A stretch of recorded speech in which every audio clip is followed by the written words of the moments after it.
చంద్రబాబు మరోసారి ఢిల్లీ బాట పట్టారు. డిప్యూటీ సీఎం పవన్ కళ్యాణ్ తో కలిసి ఆయన ఢిల్లీకి వెళ్లారు. కేంద్ర మంత్రి శివరాజ్ సింగ్ చౌహాన్ ఇంట్లో జరిగే వివాహ వేడుకకు ఇద్దరు నేతలు హాజరు కానున్నారు. ఇక రేపు ప్రధాని మోదీని, ఆ తర్వాత బిల్ గేట్స్ ను కలవనున్నారు. అమరావతి పునః ప్రారంభ పనులకు మోదీని ఆహ్వానించనున్నారు. వచ్చే నెలలో అమరావతికి ప్రధాని మోదీ వచ్చే అవకాశం ఉంది. ఇటు ఢిల్లీ పర్యటనలో హోంమంత్రి అమిత్ షా, ఆర్థిక మంత్రి నిర్మలా సీతారామన్ సహా పలువురు కేంద్ర మంత్రులతో చంద్రబాబు భేటీ కానున్నారు.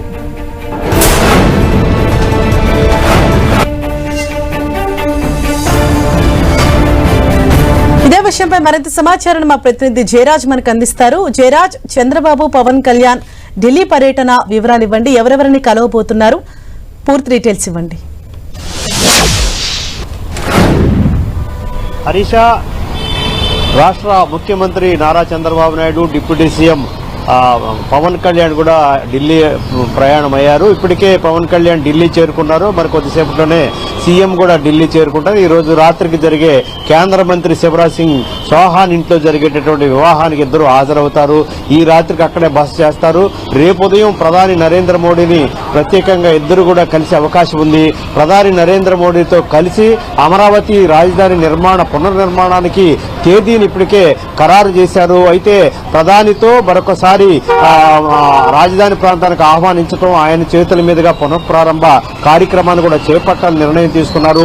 దీనికి సంబంధించి ఇప్పటికే ప్రభుత్వం రాజధాని నిర్మాణానికి సంబంధించి పనులకు సంబంధించి ఇప్పటికే పాలనాపరమైనటువంటి అనుమతులు మంజూరు చేసింది. నిన్న కేబినెట్ లో కూడా దీనికి సంబంధించినటువంటి అనుమతులన్నీ కూడా మంజూరు చేసినటువంటి నేపథ్యంలో పనులు చేపట్టడానికి సిద్దమవుతున్నటువంటి పరిస్థితి ఉంది. అయితే అమరావతి రాజధాని నిర్మాణానికి గతంలో కూడా మొదటిసారి ప్రధాని వచ్చి శంకుస్థాపన కార్యక్రమం చేశారు.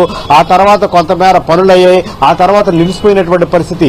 ఇప్పుడు ఎన్డీఏ ప్రభుత్వం వచ్చిన తర్వాత 2028 సంవత్సరం నాటికల్లా అమరావతి రాజధాని నిర్మాణాన్ని పూర్తి చేస్తామని చెప్పేసి ఇప్పటికే ప్రకటించినటువంటి నేపథ్యంలో ప్రధాని నరేంద్ర మోడీని తీసుకురావడం, ఇక్కడ పనుల పునఃప్రారంభానికి సంబంధించినటువంటి తేదీని కూడా ఖరారు చేసేటటువంటి అవకాశం ఉంది. దీనితో పాటు ఆర్థిక మంత్రిని కూడా కలుస్తారు.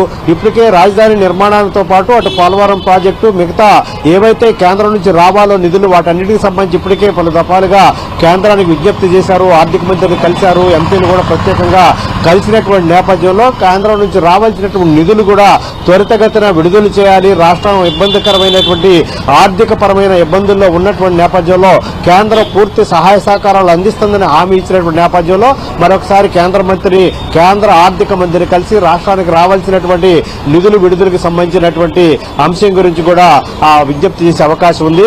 అదేవిధంగా అమిత్ షా కూడా కలుస్తారు. అమిత్ షాతో పాటు వివిధ శాఖలకు సంబంధించిన మంత్రులు కూడా కలిసి రాష్ట్రానికి సంబంధించినటువంటి ప్రాజెక్టు, రాష్ట్రానికి సంబంధించినటువంటి నిధులకు సంబంధించి అంశాల గురించి కూడా చర్చించి వారి నుంచి కేంద్రం నుంచి విడుదలయ్యేట అవకాశం ఉంది. దీనికి సంబంధించినటువంటి ప్రత్యేక కార్యాచరణతో రేపు ముఖ్యమంత్రి, ఉప ముఖ్యమంత్రి కూడా వివిధ ప్రధానితో పాటు వివిధ కేంద్ర మంత్రులు కూడా కలిసేటటువంటి అవకాశం ఉంది. హరీష్.